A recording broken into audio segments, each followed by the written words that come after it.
À chaque fois que j'ai pris des engagements, j'ai essayé de les tenir. La confiance va se conquérir. Un ministère plein et entier des droits de la femme. Pour tous les ménages précaires, je porterai un investissement qui est l'audit gratuit pour tous les ménages qui vivent dans des passoires. Sortir du glyphosate le plus rapidement possible, sous 3 ans. L'assurance chômage.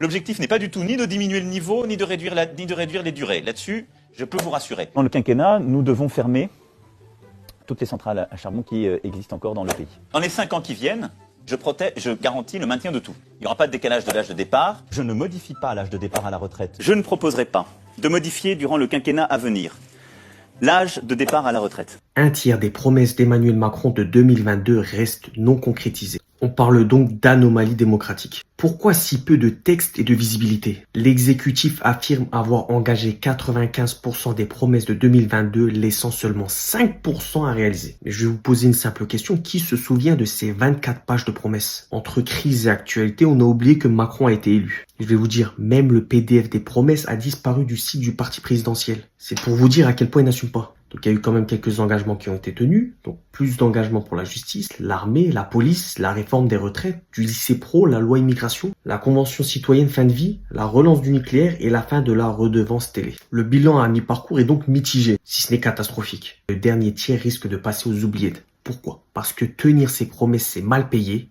et les obstacles s'accumulent. Qu'y a-t-il dans ce dernier tiers? Regardons la liste. Garde d'enfants, une solution pour tous les enfants de moins de 3 ans. Impôts pour couples non mariés, permettre à tous les couples de réduire leurs impôts comme s'ils étaient mariés. Rémunération des grands patrons, liée à des objectifs climatiques. Droit de succession, une baisse d'impôts. Pour la solidarité à la source, un chantier de 5 ans. Logements sociaux, construire 125 000 logements par an.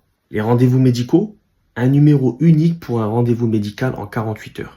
Pour l'aide à domicile, 2 heures de convivialité par semaine et 50 000 infirmiers et aides-soignants supplémentaires en EHPAD d'ici 2027. Pour conclure sur cette vidéo, autour de 30% des promesses restent non tenues, un poids attribuable aux crises, aux colères et à la réalité. Gabriel Attal, dans sa déclaration de politique générale, s'est écarté de cette liste pour lancer de nouveaux chantiers, pensant échapper aux affaires de l'Assemblée et plutôt coller à l'actualité. Il est très important de rappeler à nos dirigeants leurs engagements. Ils ne respectent pas leurs promesses. Continuons à surveiller et à exiger des actions concrètes pour le bien de notre pays. Les citoyens ont foi en la parole des politiciens, croyant qu'ils tiendront leurs promesses une fois au pouvoir. Mais quand ces promesses ne sont pas tenues, la confiance s'effondre. Les gens perdent foi en politique, s'en désengagent et finissent par ne plus voter tout simplement.